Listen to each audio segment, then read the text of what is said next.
ప్రేక్షకులందరూ నమస్కారం. ఈరోజు మన స్టూడియోలో ప్రముఖ ఆధ్యాత్మికవేత్త, జ్యోతిష్య వాస్తు పండితులు, లలితాదేవి ఉపాసకులు బ్రహ్మశ్రీ నానాజీ పట్నాయక్ గారు ఉన్నారు. గురుగారితో మాట్లాడదాం. నమస్కారం. శ్రీమాత్రే నమః. గురుగారు, జూన్ మాసంలో సింహరాశి వారికి ఈ నెలంతా కూడా ఏ విధమైన ఫలితాలు ఉండబోతున్నాయి? ప్రస్తుతం ఉన్న గ్రహస్థితి బట్టి ఎలాంటి జాగ్రత్తలు, పరిహారాలు తీసుకోవాలి గురుగారు సింహరాశి వారు? జూన్ మాసంలో గనక చూసుకున్నట్లయితే సింహరాశి వారికి ఫస్ట్ ఆఫ్ ఆల్ ఈ రాశి అధిపతి ఎవరైతే ఉన్నారో ఈయన రవి దశమ లాభాల్లో సంచరిస్తుంటాడండి ఈ మాసం అంతా కూడా ఆల్మోస్ట్. సో దశమ లాభాల్లో ఎప్పుడైతే సంచరిస్తుంటాడో ఇట్స్ గుడ్ చెప్పాలంటే. సో అంటే కెరియర్ పాయింట్ ఆఫ్ వ్యూ కానీ, బిజినెస్ పాయింట్ ఆఫ్ వ్యూ కానీ ఇంప్రూవ్మెంట్స్ ఇస్తాడు ఇక్కడ. అదేవిధంగా వీళ్ళకి ఇంకొక లక్కీ ఏంటంటే సెకండ్ హౌస్ అంటే ధనస్థానంలో ఉండే కేతు మారిపోయాడు, రాశిలోకి వచ్చాడు.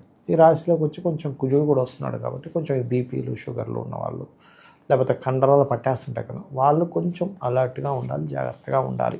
సింహం వారు, సింహ లగ్నం కావచ్చు, రాశి కావచ్చు చూసుకోండి. అలాగే వీరికి గతంతో ఉన్నటువంటి ఈ ఫైనాన్షియల్ ఏవైతే అనవసరంగా ఖర్చులు అవుతూ వచ్చాయో రెండో స్థానంలో ఉండే కేతువు వల్ల అది మారుతుంది. It's clear. ఓకే, దానిలో ఎటువంటి ఇబ్బంది లేదు. ఇక వీళ్ళకి 12వ స్థానంలో కుజుడు నీచ కాబట్టి ఎవరికైనా సరే వివాహ జీవితం విషయంలో లేదా ఇన్వెస్ట్మెంట్స్ విషయంలో అనవసరమైన ఎక్కువ ఖర్చులు అవుతాయి అనుకునేటువంటి వారికి ఈ జూన్ ఫస్ట్ వీక్ తర్వాత ఎప్పుడైతే కుజుడు మారుతాడో 12వ స్థానం నుంచి, ఆ 12వ స్థానం అనేటువంటిది విదేశాలకు వెళ్ళే ప్రయత్నం కానివ్వండి, లేకపోతే విదేశాలు ఉండడం కానివ్వండి, ఆర్ తండ్రి యొక్క భూమికి సంబంధించిన అంశాలు కానివ్వండి, ఇవన్నీ ఫస్ట్ వీక్లో కొంచెం ఎక్కువ ఉంటాయండి. దాని తర్వాత పూర్తిగా తగ్గుతాయి. గురుగారు, పోలీస్ స్టేషన్లో కోర్టుల చుట్టూ న్యాయం కోసం తిరుగుతూ ఉంటారు. సో ఎప్పటి నుంచి అలసిపోయి ఉంటారు. అలాంటి వాళ్ళకి ఏమన్నా మంచి ఫలితాలు ఉండబోతున్నాయా? తప్పకుండా అండి. కాకపోతే ఇక్కడ వీళ్ళకి కొంచెం అష్టమశని కూడా నడుస్తుంది కాబట్టి న్యాయం ఖచ్చితంగా జరుగుతుంది, స్లోగా అవుతూ ఉంటుంది. ఎందుకంటే లగ్నం నుంచి ఎప్పుడైతే దశమంలో రవి ఉంటాడో పేరు ప్రఖ్యాతులు కూడా ఇస్తాడు అక్కడ రవి, అందులో ఎటువంటి సందేహం లేదు. కాకపోతే కుజుడు మనకి ఎప్పుడైతే 12వ స్థానంలో ఉండి తర్వాత లగ్నంలోకి వస్తున్నాడో వీలైనంత మటుకు పోలీస్ స్టేషన్లో ఇటువంటి జోలికి వెళ్ళకపోవడమే మంచిది. బికాజ్ ఆఫ్ కుజుడు ఎవరికైనా చూడండి ఇన్వాల్వ్ అయ్యాడు వాళ్ళ దీంట్లో అంటే పోలీస్ స్టేషన్కి వెళ్తాడంటే కుజుడు ఇన్వాల్వ్మెంట్ ఉంటుంది.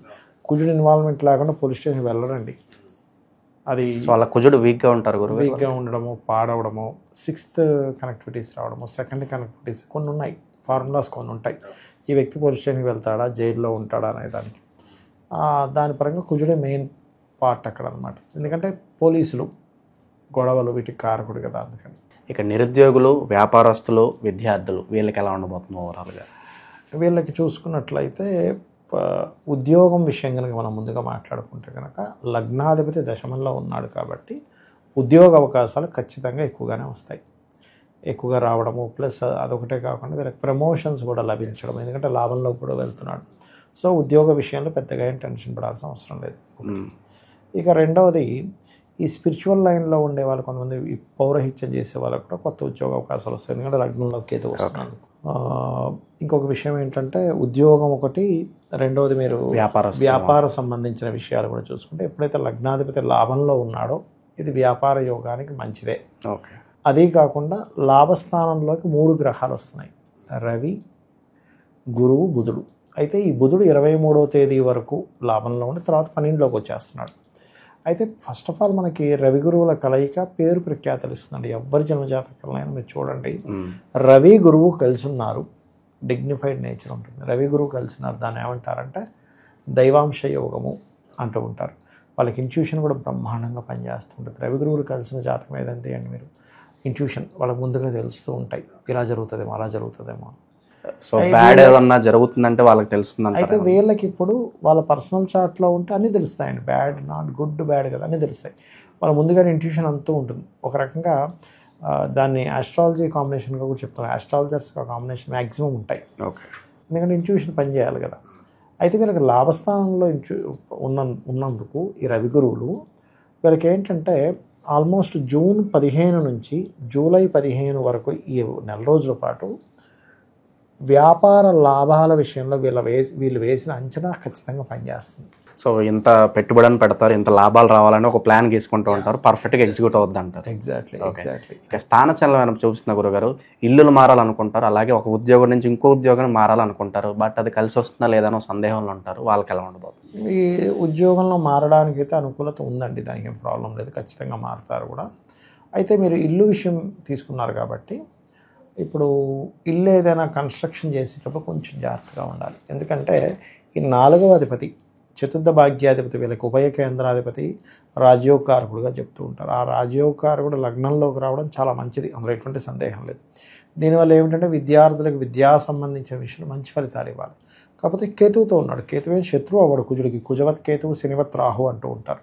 సో ఎప్పుడైతే ఈ రాశిలో కూర్చున్నాడో కొన్ని ఆటంకాలు, ఏది విద్యా విషయంలో, ఇల్లు నిర్మాణం చేస్తున్నాం, మేస్త్రీలు రాకపోవడం, పనులు రాకపోవడం, డిలే అయ్యే అవకాశాలు కొంచెం ఉంటాయి. లేదా ఒక మిషనరీ తీసుకొచ్చి పెట్టారు వీళ్ళేదో ఫ్యాక్టరీలో, అదేదో టెక్నికల్గా చిన్న ఇష్యూస్ ఇస్తూ ఉంటుంది. లేకపోతే ఒక విద్య అనుకున్నారు వీళ్ళు పలానా మాస్టర్ గారి దగ్గర, ఆయన రావడం, ఒకరోజు వస్తే ఒకరు రాకపోవడం, ఇలాంటి కొన్ని ఆటంకాలు జరుగుతాయి.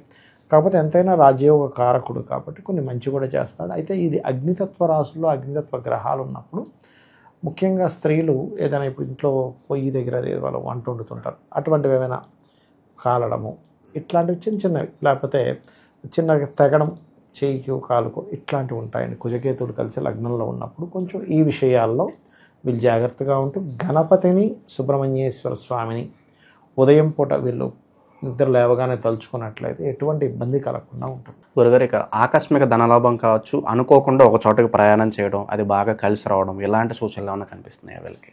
ఒకటండి, వీళ్ళకి ప్రయాణం కంటే కూడా ఒకే దగ్గర స్ట్రక్ అయిపోయామా అనేటువంటిది కొంత ఉంటుంది. ఈ నెల అనవసరంగా వెళ్ళామే అనే భావన, అనవసరంగా అక్కడికి వెళ్ళి ఇరుక్కుపోయావేంటి, ఇక్కడికి వెళ్ళి ఇరుక్కుపోయావేంటి, ఇక్కడికి వచ్చి ఇరుక్కుపోయావేంటి. ఎందుకు అంటే కేతువి స్ట్రక్కింగ్ ప్లానెట్. 4th హౌస్ అనేటువంటిది అంటే మనం వెళ్ళేటువంటి వాహనాలకు సంబంధించిన విషయం. ఇవి ఎలా జరుగుతాయంటే చాలా విచిత్రంగా, ఎక్కడికో వెళ్తాం, మనకి అప్పట్లో చూడండి కరోనా వచ్చింది, అవును, అక్కడికి వెళ్ళంగానే అరే ఇదేంటి మనం ఇక్కడికి వచ్చేసి ఇక్కడ చూస్తే మళ్ళీ వీళ్ళేమో లాక్డౌన్ అన్నారని. లేకపోతే ఇప్పుడున్న పరిస్థితుల్లో ఏ యుద్ధ సంబంధించిన ఉన్నప్పుడు సర్వసాధారణంగా ఏమవుతాయి, అనవసరం ఇక్కడికి వచ్చి ఇరుక్కుపోయామేంటి, ట్రైన్స్ బంద్ అన్నారు ఈ వారం రోజులు, లేకపోతే టికెట్లు దొరకట్లేదు, ఇట్లా అన్నమాట. అంటే ఏదో అప్పట్లాగా కరోనాలో స్తంభించదు, కానీ చెప్తున్నాను నేను మీకు, అలాంటివి కొంచెం ఉంటాయి.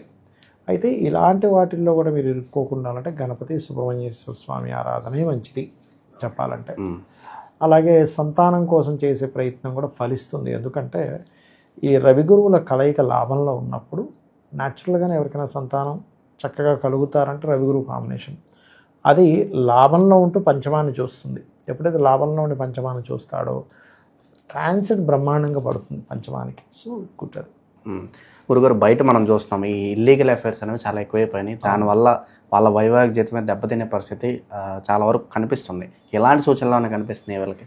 మొదటి వారం కొంత జాగ్రత్తగా ఉండాలండి ఇలాంటి విషయాల్లో. ఇప్పుడు ఎలా ఉంటుందంటేనండి, నేను చాలామంది కేసెస్ చూస్తుంటా కదా, అఫైర్స్ పెట్టుకున్న వాళ్ళు చెడ్డ వాళ్ళని అనలేం మనం. సో వాళ్ళకి ఏ పరిస్థితుల్లో అలా చేశారో మనం చెప్పలేమంటారు.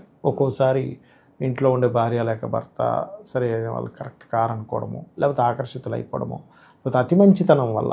చాలామంది నేను చూసింది ఏంటంటే, ఏంటోనండి మేము కనెక్ట్ అయిపోయాం, తర్వాత నాకు ఎందుకు అతన్ని లేకపోతే ఆమెను కట్ చేయబుద్ధి కాలేదు, మాట్లాడుతున్న వాడిని సడన్గా రిలేషన్ ఏర్పడింది, ఇప్పుడు కట్ చేస్తే నా గురించి ఏమైనా అనుకుంటారేమో అనే భావనతో నేను ఆగిపోయాను. ఇలాంటివి నేను చాలా చూశాను. చాలామంది వస్తుంటారు నా దగ్గరికి, ఏమంటే అనుకోకుండా ఇట్లా ఏర్పడింది, ఏం చేయాలి, కట్ చేయలేకపోతున్నా అంటారు. కట్ చేసేవయ్యా ఎందుకు నీకంటే, ఏమో సార్ నన్ను ఏమైనా చెడుగా అనుకుంటారేమో అని, ఆమె కావచ్చు అతను కావచ్చు.